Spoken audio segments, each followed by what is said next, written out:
Britain's chief trade negotiator with the European Union has warned Boris Johnson that Michel Barnier has reverted to past tactics used to ensnare his predecessor into a close relationship with the bloc. David Frost has briefed the cabinet that trade talks could end in no deal because the EU's chief Brexit negotiator continues to insist key Brussels demands must be resolved before serious progress can be made.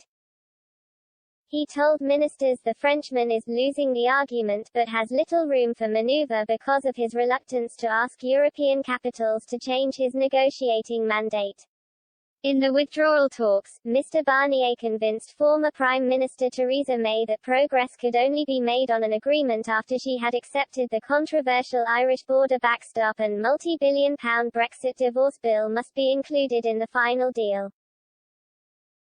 British negotiators believe the Brussels bureaucrat is now desperately reaching for the old script, and demanding access to Britain's fishing waters, a regulatory level playing field and a role for the EU judges in overseeing the country's standards before allowing negotiations to move forward. Relations hit rock bottom last week after Downing Street was left bewildered by claims it was not willing to pay the price for access to the bloc's single market. In a fiery rant, Mr. Barnier also accused the government of not understanding the consequences of Brexit. Number 10 has always insisted the UK wants a Canada-style free trade agreement and is even willing to accept some trade tariffs and quotas to seal the deal. A UK source close to the negotiations said, "We've been clear that we are not looking for that. Anyone who thinks this government has got nostalgia for 2018 or Chequers has an imperfect understanding of UK political developments in the last couple of years.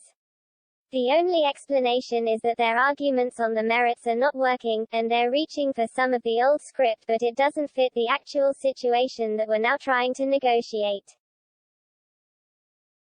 Mr. Frost has personally warned Mr. Johnson that the EU might not be willing to make any trade-offs on its fundamental demands, even if the Prime Minister was to intervene in the negotiations in a bid to overcome the impasse. European capitals handed Mr. Barnier a mandate for the trade talks before the outbreak of the coronavirus pandemic brought the continent to a standstill.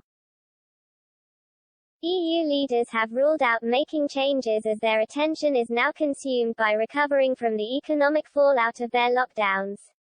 British negotiators have even expressed sympathy for the Frenchman, who they say has been handed an impossible job by member states. The UK source added, "Mr. Barnier must know that his mandate is non-negotiable in at least some important areas, but he's doing his best with it." Mr. Frost has given the EU 2 weeks to change its tactics before both sides convene for the next formal negotiating round. The two sides have just 6 weeks to break the deadlock before the deadline to extend the post-Brexit transition period expires. The Prime Minister's chief Brexit negotiator last week said, "We made very little progress towards agreement on the most significant outstanding issues. It is hard to understand why the EU insists on an ideological approach which makes it more difficult to reach a mutually beneficial agreement. We very much need a change in EU approach for the next round beginning on June 1.